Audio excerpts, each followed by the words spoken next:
Louvado e engrandecido seja o nome do Senhor nosso Deus. Que nesta hora a unção do Espírito Santo recaia sobre ti, sobre a tua casa, sobre a tua família. Eu quero falar sobre um assunto muito sério.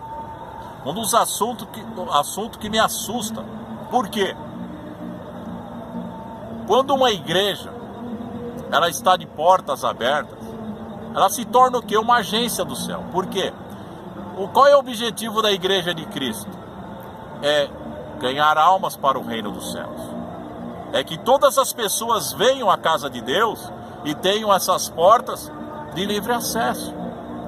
Mas eu vi muitos casos de que pessoas que se chegaram a uma igreja e foram barrados na porta.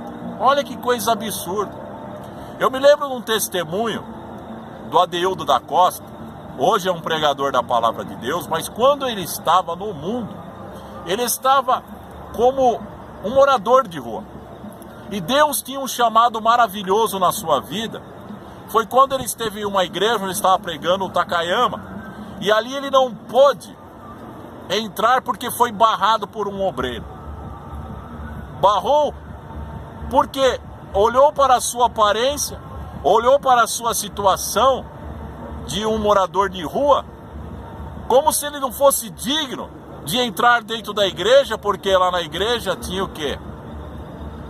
Tinham pessoas bem vestidas, pessoas que estavam participando da festa, onde esse grande pregador estava ali anunciando a palavra do Senhor. E quando ele foi proibido de entrar na igreja, ele chorou amargamente.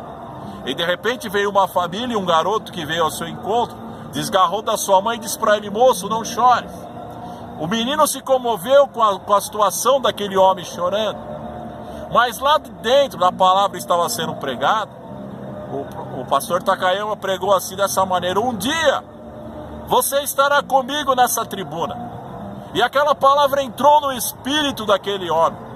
E foi com o tempo, Deus fez uma grande obra na sua vida. E aquele homem se tornou um crente em Jesus Cristo. Foi tratado na igreja por um pastor. E depois, mais tarde, ele estava pregando num altar lá nos Gideões, né, onde muitos pregadores anunciam a palavra do Senhor.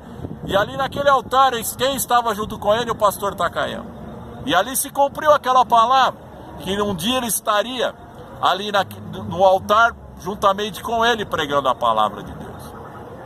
As pessoas às vezes acham que a casa de Deus é um lugar onde somente entram pessoas e como se fosse um clube fechado. Olham para a aparência das pessoas, mas não resgatam aqueles que estão necessitados. Eu me lembro que quando Jesus falou da parábola da festa, os convidados rejeitaram o convite. Então o que o Senhor da festa disse: ide pelos valados, trazei os coxos, os cegos, os aleijados, enchei a minha casa para que ela não esteja vazia.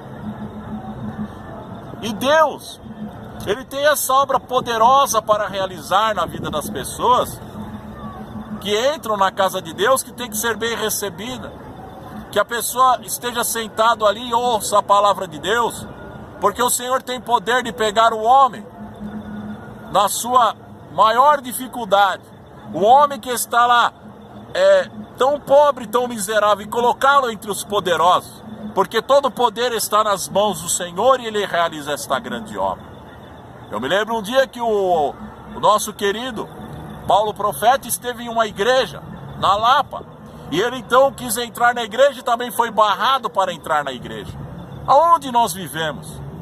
Às vezes as pessoas são colocadas e são mal direcionadas, ou as pessoas querem direcionar para si mesmo quem deve entrar e quem deve sair.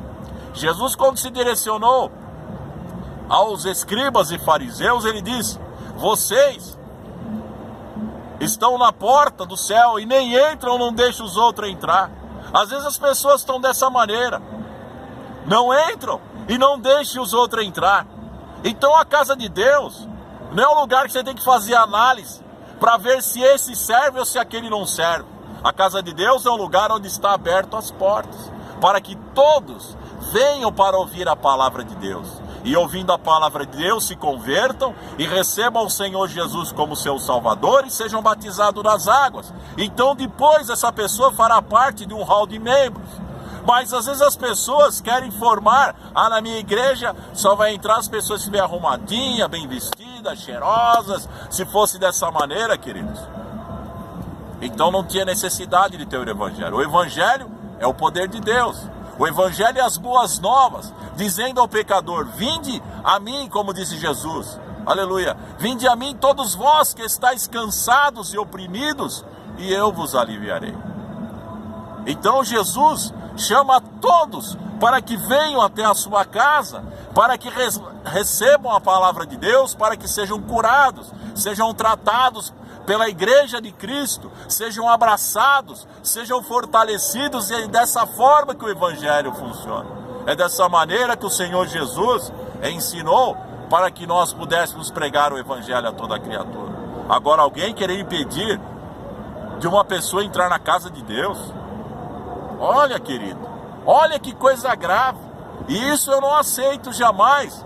E jamais vou entender como é que existem pessoas que agem desta forma. Nós temos que mostrar o amor de Deus. Se o amor de Deus está em nosso coração, então nós viveremos segundo a sua vontade. Porque o amor de Deus, ele foi muito grande. Quem teria coragem de dar o seu próprio filho para morrer pela humanidade? Mas Deus provou o seu amor para conosco, enviando o seu Filho Jesus Cristo para morrer. E ele morreu no mau rei da cruz, pagou um preço muito caro pelos nossos pecados. E agora vamos nos colocar como juízes, dizendo se aquele serve ou se não serve? O evangelho tem que ser pregado a toda criatura, não importa a sua classe social. Jesus, para que você entenda, Jesus ele viveu entre os pobres. Porque quando Jesus falou para João que os cegos viam, os coxos andavam, aleluia, e o evangelho ele é pregado aos pobres, porque os pobres recebem a palavra de Deus. Então não pense você que existe uma categoria de crente. Outra coisa importante, às vezes eu vejo nas grandes igrejas, que eu fiz parte de uma grande igreja, que eu percebo o seguinte, que os ricos ele têm uns locais separados. Você vai numa ceia principal da igreja, lá tem um lugar reservado para os ricos, porque eles têm que ficar num lugar ali bem cuidado, e o restante que fica em qualquer lugar. Outros, porque dizimam mais, tem mais prioridade do que aqueles que dizimam menos. As pessoas olham mais o que entra no valor do que na vida da pessoa que precisa ser consagrada e precisa ser tratada. A vida para ser tratada de alguém que está servindo a Deus. Então, nessa hora, eu invoco os líderes, invoco os irmãos, vamos ser cheios de amor, vamos deixar, aleluia, que a porta da igreja esteja aberta para que todos recebam a palavra de Deus e todos sejam curados, em nome do Senhor Jesus. Receba esta palavra em nome de Jesus. Amém.